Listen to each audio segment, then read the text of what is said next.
But specifically regarding this Messiah that's going to rule over Israel when the Messianic age comes in, they have to be a descendant of the line of King David through Solomon's body. And in Judaism, tribal lineage goes through the father and not the mother. Jewish identity goes through the mother.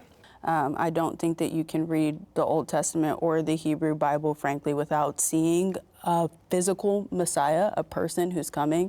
Even Daniel 7 talks about how the Ancient of Days would give to the Son of Man dominion over the earth.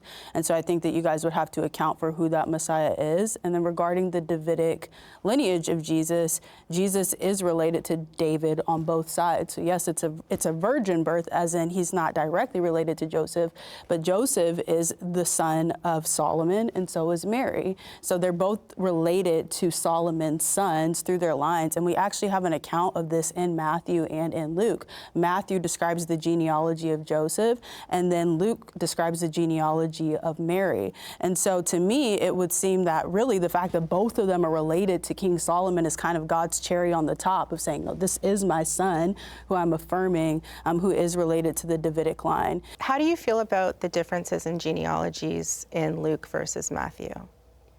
I think that the differences are intentional to describe that they're coming from two different parents. No, but I mean, like when they're tracing it back, there's differences. I think Matthew has like several more than Luke.